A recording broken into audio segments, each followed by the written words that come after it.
Un jefe de la mafia no pudo caminar durante 9 años, hasta que una criada regordeta le tocó la pierna. 9 años de un silencio muerto en su columna baja terminaron con un simple error torpe.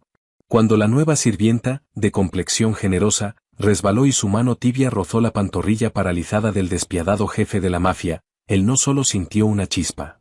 Sintió la terrorífica certeza de que sus médicos le habían estado mintiendo. Las manchas de sangre sobre un suelo de caoba se desvanecen con el tiempo, pero el recuerdo de la emboscada que le arrebató las piernas a Gabriel Rossi nunca lo hizo. Fue en octubre de 2017 cuando asociados rivales acorralaron su camioneta blindada en el centro de Manhattan. El tiroteo dejó a 3 de sus hombres muertos y una bala alojada peligrosamente contra la parte baja de la columna de Gabriel. Los médicos del hospital Mount Sinai dieron el veredicto sombrío. Nunca volvería a caminar. Durante 9 años, el jefe de la familia Rossi gobernó su imperio desde una silla de ruedas mecánica hecha a medida. Su reputación aterradora permaneció intacta, pero detrás de los muros fuertemente vigilados de su enorme propiedad en el norte del estado de Nueva York, Gabriel era un hombre amargado y aislado. Despedía enfermeras cada semana, arrojaba porcelana costosa contra las paredes, y no confiaba absolutamente en nadie. Entra Beatrice Lawson. Beatrice no se parecía a las mujeres que normalmente ocupaban la mansión Rossi. Las otras sirvientas y acompañantes eran esbeltas, endurecidas, y pulidas hasta un brillo intimidante. Beatrice, en cambio, era innegablemente gordita. Con más de 117 kilos, su uniforme se le apretaba constantemente en la cintura y le tensaba los hombros anchos. Era suave, tímida, y cargaba un aire de disculpa constante. Su rostro era redondo, enmarcado por rizos castaños despeinados que escapaban de sus broches al mediodía. Y sudaba profusamente cada vez que tenía que subir ropa de cama por la gran escalinata de la mansión. El resto del personal se burlaba de ella sin piedad a sus espaldas, llamándola un estorbo. Pero Beatrice necesitaba desesperadamente ese trabajo. Su hermana menor estaba pasando por tratamientos de quimioterapia costosos en Brooklyn. Y la familia Rossi le pagaba a su personal 3 veces la tarifa estándar a cambio de discreción absoluta y obediencia ciega. Su asignación a la suite principal debía ser un castigo. La jefa de servicio doméstico, una mujer cruel llamada Agatha, le entregó a Beatrice la tarjeta maestra con una sonrisa burlona, esperando por completo que el aterrador don despidiera a la torpe y regordeta sirvienta antes de la hora del almuerzo. El dormitorio de Gabriel era una cueva sofocante y extensa de terciopelo oscuro y cortinas cerradas. Cuando Beatrice entró por primera vez, empujando su pesado carrito de limpieza, temblaba tan violentamente que las botellas de vidrio del abrillantador chocaban entre sí. Gabriel estaba sentado junto a la ventana, mirando fijamente el gris río Hudson. Ni siquiera volteó la cabeza. Simplemente gruñó una orden para que limpiara el baño y se mantuviera fuera de su vista. Durante 3 semanas, esta fue su rutina silenciosa y opresiva. Beatrice entraba, respirando con dificultad por las escaleras, sus mejillas encendidas de un rojo profundo y avergonzado. Fregaba los pisos de mármol de rodillas, sus muslos gruesos doliéndole contra la piedra dura, siempre profundamente consciente del monstruo silencioso y taciturno en la silla de ruedas. Gabriel apenas reconocía su existencia, salvo por mirarla ocasionalmente de reojo en el reflejo del vidrio. Le parecía molesto su constante jadeo silencioso, pero, paradójicamente, su innegable falta de gracia la convertía en la persona menos amenazante de toda su casa. No era una espía. No era una asesina. Era solo una chica asustada y gordita tratando de sobrevivir. Todo cambió una gélida mañana de martes. Beatrice estaba sacudiendo el polvo de los libreros bajos cerca de la cama médica de Gabriel. Su uniforme era sofocante, y una gota de sudor le rodó por la sien. Gabriel estaba sentado en su silla, unos metros más allá, aparentemente dormido, con una pesada cobija de lana cubriendo sus piernas sin vida. Cuando Beatrice se estiró hacia un estante alto, su zapato grueso de suela de goma se enganchó en el borde de un tapete persa. Con un jadeo agudo, perdió el equilibrio. Su cuerpo pesado cayó hacia atrás. En un intento desesperado por detener su caída, agitó los brazos, y su mano desnuda y tibia golpeó con fuerza la pantorrilla expuesta de Gabriel, mientras la cobija se deslizaba hacia un lado. Cayó al suelo con un golpe seco, el aire escapándose de sus pulmones. El pánico se apoderó de su garganta al instante. Había tocado al don. Había tocado las piernas lisiadas por las que él era tan violentamente susceptible. Beatrice retrocedió a rastras sobre la alfombra, lágrimas de puro terror asomándose a sus ojos, esperando por completo que él sacara la pistola plateada que siempre guardaba en el brazo de su silla. Pero Gabriel no fue por su arma. Sus ojos estaban muy abiertos, fijos en su pierna derecha. Su pecho se agitaba. Levantó la mirada hacia Beatrice. Sus ojos oscuros y peligrosos completamente vacíos de la conmoción. Por primera vez en 3285 días, Gabriel Rossi había sentido una sensación de ardor definida disparándose por sus terminaciones nerviosas. Era tenue. Un cosquilleo microscópico de calor donde su palma carnosa había golpeado su piel. Pero, sin duda alguna, estaba ahí. ¿Qué acabas de hacer? La voz de Gabriel era un susurro áspero y tembloroso que heló a Beatrice hasta la médula. Lo siento, sollozó Beatrice, hundiendo la barbilla en el pecho, su cuerpo suave temblando sin control. Resbalé, señor Rossi. Le juro por mi vida que no fue mi intención. Por favor, no me lastime. Necesito este trabajo. Soy tan torpe. Cállate, espetó él. Agarró las ruedas de su silla, rodando violentamente hacia ella. Beatrice se encogió, cubriéndose el rostro. Hazlo de nuevo. Beatrice se congeló, espiando entre sus dedos gruesos. ¿Qué? Toca mi pierna otra vez, ordenó Gabriel, su voz cayendo en una cadencia letal y urgente. Exactamente donde la golpeaste. Hazlo ahora mismo, Beatrice.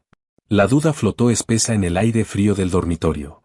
Beatrice permaneció paralizada en el suelo, el corazón golpeándole las costillas como un pájaro atrapado. Miró fijamente la pantorrilla pálida y atrofiada de Gabriel, luego su rostro desesperado y autoritario. Sus manos temblaban tanto que apenas podía levantarlas. Señor Rossi, por favor, gimoteó, las lágrimas derramándose por sus mejillas redondas y sonrojadas. No entiendo.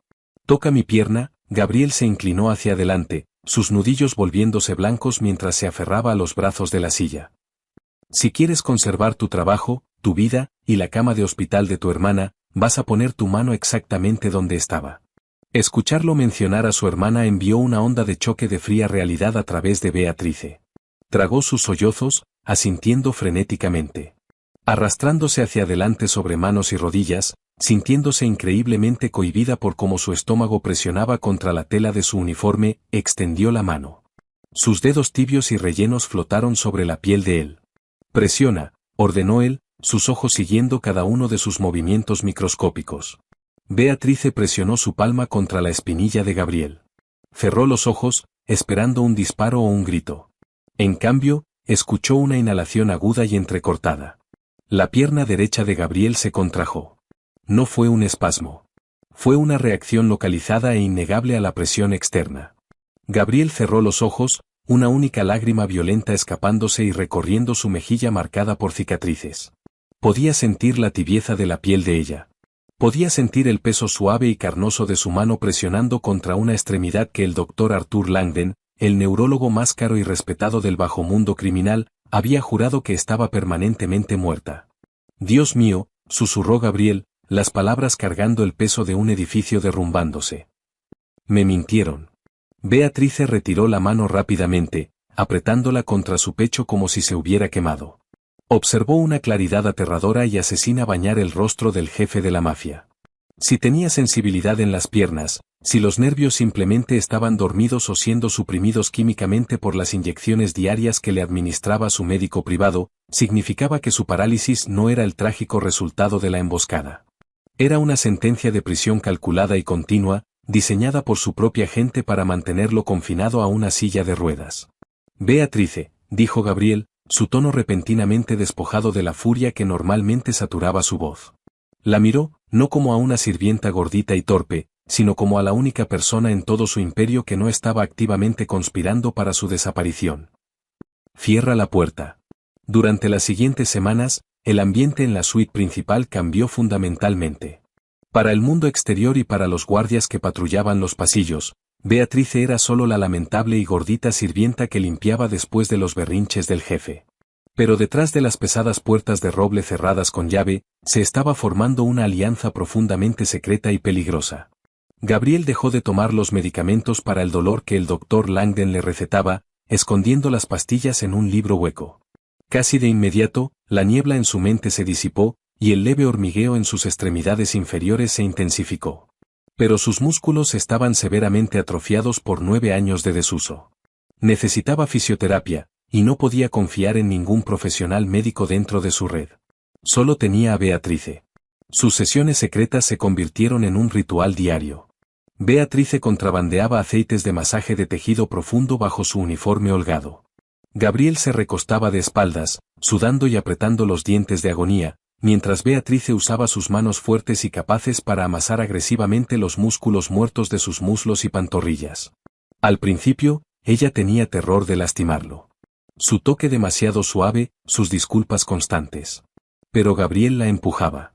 Más fuerte, Bea, gruñía él entre dientes, sus manos aferrándose a las sábanas. No me trates como si fuera de cristal. Conforme los días se convertían en semanas, la proximidad física entre ellos dio a luz a una extraña e inexpresada intimidad. Beatrice era hiperconsciente de su tamaño, a menudo tratando de hacerse más pequeña cuando se sentaba en el borde de su cama. Odiaba la manera en que sus muslos se extendían. Odiaba el sudor que se acumulaba en su frente por el esfuerzo físico de mover sus extremidades pesadas. Pero Gabriel nunca la miró con el asco que ella esperaba. De hecho, Gabriel se descubrió fijándose en ella. Observaba la profunda concentración en su rostro, la manera suave y maternal con la que le hablaba cuando el dolor se volvía demasiado. Notaba la sorprendente fuerza en sus brazos gruesos y la reconfortante calidez maternal que irradiaba. En un mundo compuesto de bordes afilados, lealtades huecas, y mujeres hambrientas de mejillas hundidas que solo querían su dinero, la suavidad de Beatrice se convirtió en un ancla embriagadora. Una tarde, mientras Beatrice estiraba su pie derecho, un calambre agudo se apoderó de la pantorrilla de Gabriel. Él maldijo en voz alta. Beatrice de inmediato soltó el aceite, cambiando su peso hacia la cama y presionando su pecho tibio y generoso contra la espinilla de él, usando el peso de su cuerpo para forzar al músculo a alargarse. Gabriel se quedó mirando su rostro sonrojado, a apenas centímetros de sus rodillas. ¿Por qué te escondes en esa ropa demasiado grande, Bea? Preguntó en voz baja, la pregunta escapándosele antes de que pudiera detenerla. Beatrice se congeló. Bajó despacio su pierna, el rostro ardiéndole. No quiero ofender a nadie, señor. Sé que soy un espanto para la vista. Gabriel extendió la mano, sus dedos fuertes y encallecidos atrapando su muñeca antes de que ella pudiera retirarse. ¿Quién te dijo eso? Todos, susurró ella, mirando hacia su regazo. Dormitorio. Era Leonardo Russo, el ambicioso y feroz segundo al mando de Gabriel. Jefe, ladró la voz amortiguada de Leonardo desde el pasillo. El doctor Langdon está aquí para su inyección semanal de bloqueo nervioso. Abra. Los ojos de Gabriel se oscurecieron en pozos negros de pura maldad. El bloqueo nervioso. Lo que lo mantenía lisiado. Miró a Beatrice, su agarre sobre la muñeca de ella apretándose en una promesa silenciosa de guerra. El tiempo de esconderse estaba terminando. El tiempo de la venganza estaba a punto de comenzar. El pánico, agudo y metálico, supo a cobre en la boca de Beatrice. Se bajó de la cama a toda prisa, jalando apresuradamente el dobladillo de su uniforme holgado para cubrir sus muslos gruesos, el corazón golpeándole las costillas. Gabriel, sin embargo, permaneció gélidamente calmado. Agarró el pequeño frasco de vidrio de aceite de masaje, lo metió debajo de su grueso colchón, y asintió hacia la puerta.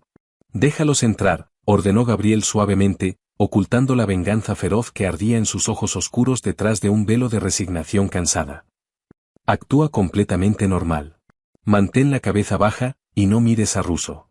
Beatrice se secó las manos sudorosas en el delantal, tomó una respiración profunda que tensó los botones de su cuello, y abrió las pesadas puertas de roble. Leonardo Russo entró de inmediato con paso decidido, su traje italiano costoso oliendo intensamente a humo de puro y confianza arrogante. Detrás de él venía el doctor Arthur Langdon, un hombre delgado y nervioso que sujetaba un maletín médico de cuero negro. Te tardaste bastante, Beatrice, se burló Leonardo, mirándola de arriba abajo con un desprecio descarado. Ve a traer hielo fresco. El jefe parece tener fiebre. Sí, señor Russo, murmuró Beatrice, la barbilla hundida en el pecho mientras se apresuraba hacia la cubeta de hielo en la esquina, haciéndose lo más invisible posible. Odiaba la manera en que Leonardo la miraba, como si fuera una criatura repulsiva y lamentable ocupando un espacio que no merecía. Pero en ese momento, ser subestimada era su mayor arma. Arthur, dijo Gabriel con voz rasposa, interpretando el papel del inválido roto y desamparado a la perfección. Dejó que su cabeza cayera hacia atrás, contra el respaldo de su silla mecánica. Hazlo rápido hoy. Mi columna me está matando. Por supuesto, don Rossi, respondió el doctor Langdon, su voz temblando levemente mientras abría su maletín y preparaba la jeringa. Era un líquido claro y viscoso, el bloqueo nervioso, el veneno que mantenía al rey encadenado a su trono. Desde su rincón, Beatrice observó con horror silencioso. Apretó las pinzas plateadas del hielo con tanta fuerza que le dolieron los nudillos. El doctor Langdon se acercó con la aguja. Gabriel cambió sutilmente su peso. Cuando el doctor se inclinó, apuntando hacia el tejido cicatrizado cerca de la parte lumbar baja de Gabriel, Gabriel fingió un espasmo muscular repentino y violento en la parte superior de su espalda. Su codo se movió hacia afuera, golpeando la jeringa directamente fuera de la mano del doctor Langdon. La aguja se hizo añicos contra el suelo de mármol, el líquido claro derramándose en las juntas del piso. «Maldita sea, Arthur», gritó Leonardo, dándole una bofetada en la nuca al doctor. «Ese era el último frasco que trajimos de la clínica». «Mis disculpas, Leo», suspiró Gabriel con cansancio, frotándose las sienes. «Los temblores han estado mal hoy. Puedo hacer que envíen más desde Manhattan mañana por la mañana», tartamudeó el doctor Langdon, aterrado de la ira de Leonardo. «Olvídalo. Hazlo mañana», gruñó Leonardo. Volvió su mirada depredadora hacia Gabriel. «Descanse, jefe. Necesita sus fuerzas. La reunión anual del sindicato es el viernes próximo en el St. Regis de Nueva York. Todas las familias importantes esperan que se conecte por los monitores, como siempre». «Estaré listo», mintió Gabriel, su voz una promesa baja y áspera. Una vez que los hombres se fueron, cerrando las puertas con llave detrás de ellos, la tensión sofocante de la habitación se rompió. Beatrice corrió al lado de Gabriel, cayendo de rodillas junto a su silla de ruedas. «Eso estuvo demasiado cerca», susurró ella, el pecho agitándose. «Te van a matar, Gabriel». Él la miró, registrando el hecho de que había usado su nombre de pila. Le gustó cómo sonaba, viniendo de sus labios suaves y temblorosos. «Van a intentarlo», la corrigió él. Se agachó, sus manos fuertes agarrando los hombros anchos y suaves de ella. «Ayúdame a levantarme, ve». Los ojos de Beatrice se abrieron como platos. «¿Levantarte? Gabriel, ¿no has soportado peso sobre tus piernas, en?» «Ayúdame a levantarme», repitió él, ferozmente decidido. Ella se puso de pie, apoyando su cuerpo pesado y sólido contra él. Envolvió sus brazos gruesos alrededor de su cintura, profundamente consciente de su propia suavidad presionando contra el torso endurecido de él. Gabriel colocó sus manos sobre los brazos de la silla y empujó. Los músculos de su rostro se contrajeron en absoluta agonía. Por un segundo aterrador, sus rodillas cedieron, pero Beatrice lo sostuvo firme, plantando sus amplios pies y usando cada gramo de sus 117 kilos para anclarlo. Despacio, temblorosamente, Gabriel Rossi se puso de pie. La sobrepasaba en altura, temblando violentamente, el sudor corriéndole por el rostro, pero estaba de pie. Miró hacia abajo, hacia Beatrice, que lloraba lágrimas silenciosas de asombro, sosteniendo su peso con una fuerza feroz y protectora que él nunca antes había experimentado de una mujer. «Eres mi cimiento, Beatrice», susurró él sin aliento, presionando su frente contra la de ella. «Ellos te miran y ven debilidad. Yo te miro y veo la única razón por la que estoy vivo». Durante la semana siguiente, la suite principal se convirtió en un secreto. La recuperación de Gabriel fue brutal y agonizante, pero impulsada por un odio puro y sin adulterar hacia Leonardo, su progreso fue aterradoramente rápido. Beatrice era su sombra constante, su fisioterapeuta, y cada vez más, su salvavidas. Por las noches, cuando el dolor lo mantenía despierto, ella le leía, su voz reconfortante calmando al monstruo dentro de él. Él comenzó a exigir que se sentara en la cama junto a él, trazando las curvas suaves de su cintura y caderas, prohibiéndole rotundamente pronunciar otra palabra negativa sobre su peso. Pero su frágil burbuja explotó violentamente 3 días antes de la reunión en el St. Regis. Beatrice estaba en el cuarto de lavado en la planta baja, ordenando la ropa de cama de Gabriel, cuando escuchó voces amortiguadas detrás del conducto de ventilación. Eran Leonardo y la jefa de servicio doméstico, Ágata. «El papeleo está finalizado», decía Leonardo, su voz resonando a través del conducto metálico. En el St. Regis el viernes, Declaro a Gabriel mental y físicamente incapacitado, según las reglas de la comisión de la mafia. Langdon firmó los certificados médicos. Tomo el asiento como el nuevo don. ¿Y la sirvienta gorda? Preguntó Agatha con crueldad. Deshazte de ella, respondió Leonardo con frialdad. Pasa demasiado tiempo en su habitación. Sácala esta noche. Que parezca que tropezó y cayó a la cantera. La sangre de Beatrice se congeló. Dejó caer la pesada canasta de ropa y corrió hacia las escaleras de servicio, desesperada por llegar hasta Gabriel. Pero al dar vuelta la esquina hacia la cocina oscurecida, una mano pesada y enguantada se cerró sobre su boca. Un dolor agudo y punzante le mordió el cuello, y el mundo se disolvió en oscuridad.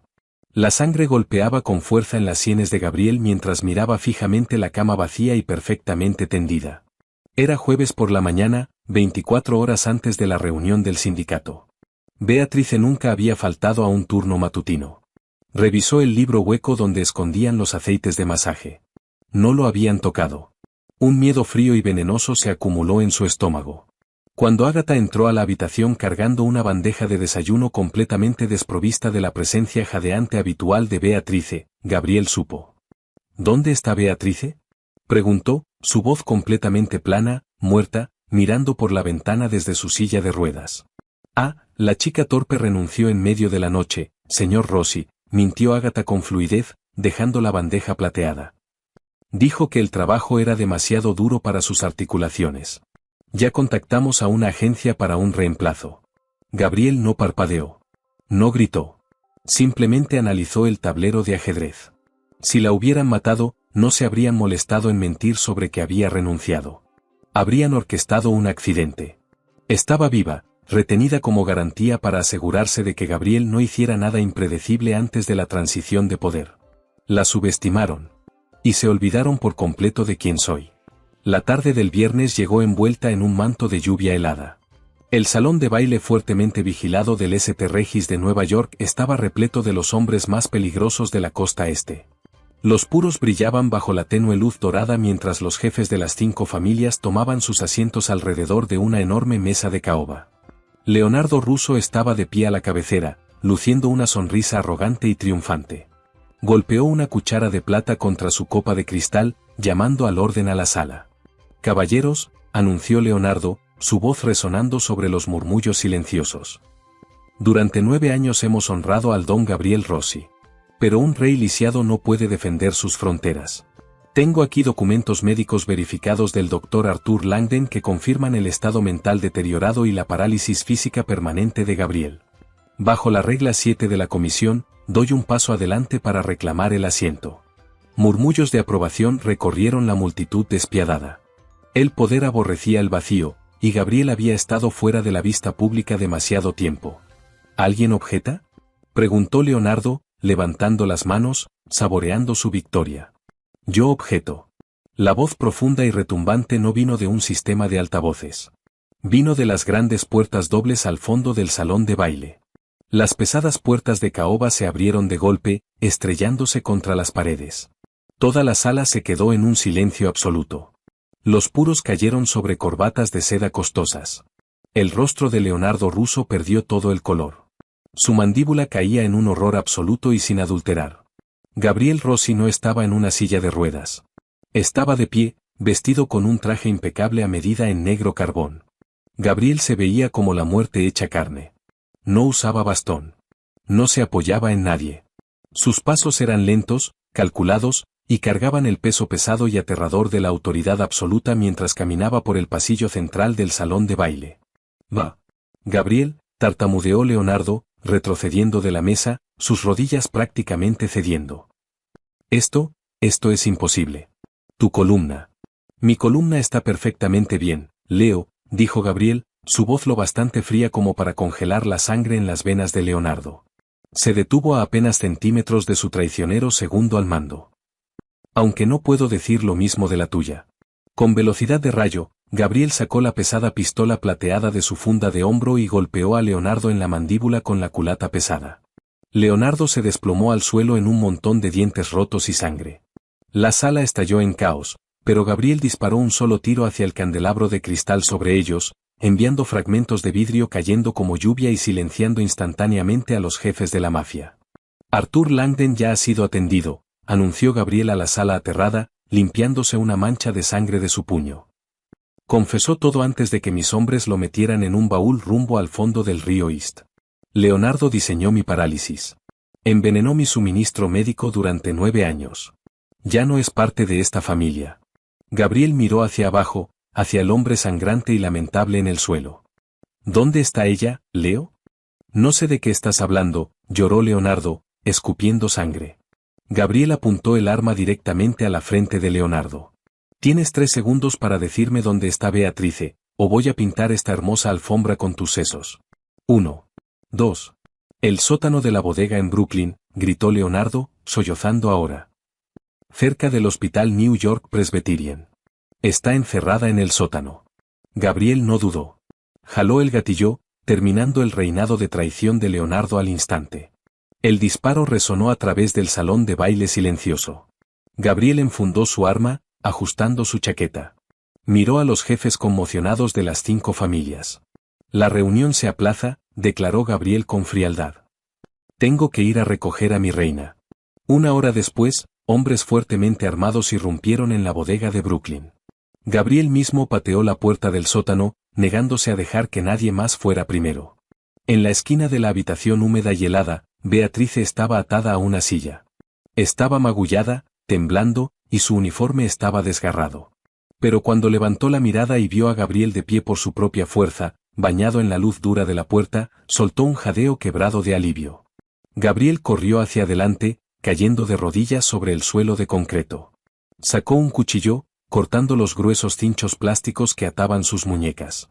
En el momento en que quedó libre, Beatrice lanzó sus brazos pesados y suaves alrededor del cuello de él, enterrando su rostro en su traje costoso, llorando sin control. Viniste, sollozó ella, aferrándose a él como si fuera lo único sólido en todo el universo. Caminaste hacia mí. Caminaría por el infierno por ti, Beatrice, juró Gabriel, hundiendo su rostro en el cabello despeinado y húmedo de sudor de ella, envolviendo sus brazos ferozmente alrededor de su cintura generosa. Se apartó lo suficiente para enmarcar su rostro redondo y manchado de lágrimas entre sus grandes manos. Me salvaste la vida. Me devolviste mis piernas. Nadie te va a faltar el respeto nunca más. Desde hoy hasta el día que muera, te sientas a mi diestra. Te sientas. La besó profunda y ferozmente, derramando en el abrazo 9 años de pasión reprimida y una gratitud profunda e inquebrantable. Beatrice le devolvió el beso, la sirvienta torpe y cohibida muriendo en la oscuridad de aquel sótano, renaciendo como la indiscutible, ferozmente protegida y reinante reina del Imperio Rossi.